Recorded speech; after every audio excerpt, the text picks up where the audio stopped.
Alright, well, what we got here is a 92 Dodge diesel here, and what I'm going to be changing on here is this little guy right there. That's the fuel cutoff solenoid.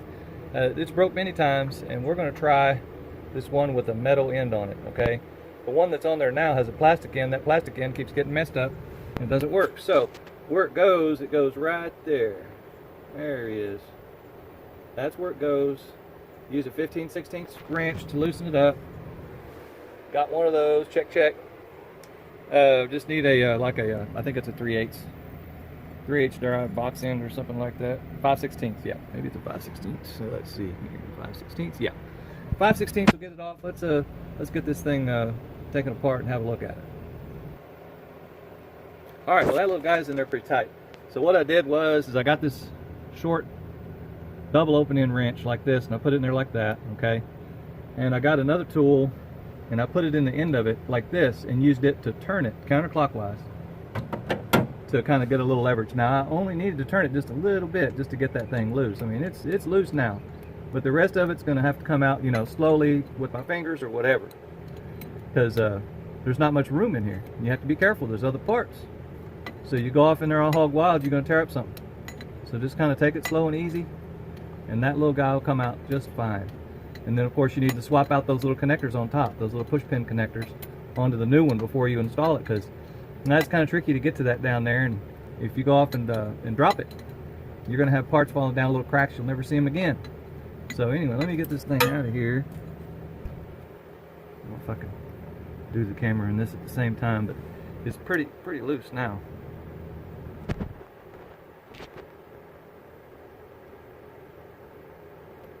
Every once in a while it gets stuck.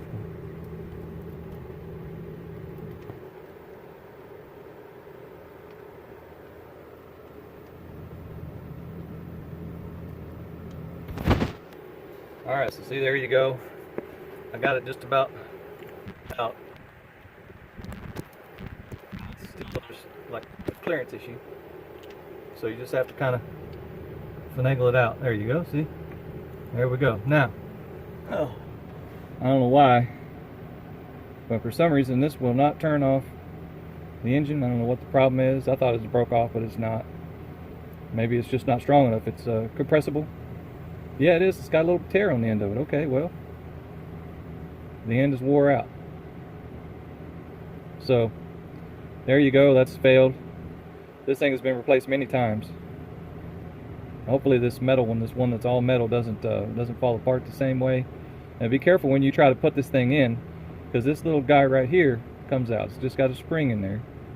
Spring stayed inside the hole. There it is. It's got a spring in there. So what I did is I put some lube on mine, and I've got it's called transmission assembly lubricant for transmissions and putting together seals and things like that. The reason why you don't want to use grease or axle grease in here is because axle grease clogs up seals. It clogs up the filter. That's why you don't use grease on the inside of an engine. So if you have some real sticky assembly lube or something that'll do the job, I don't know what that was, stick some of that in there and kind of get it to glue together. Alright, that's how you keep it from having a problem there. Alright, so I got a hold of it with some needle nose pliers, and I'm just going to kind of guide this guy up in there slowly. Try to keep that little end from falling off and having problems. You just want to just kind of guide it in there slowly and let it flop in the hole, because once you get it to that point there, then you'll have to get in there with your fingers and get it started. I don't know if I could even get that on camera, but you just want to slowly start turning it. Oops, there we go.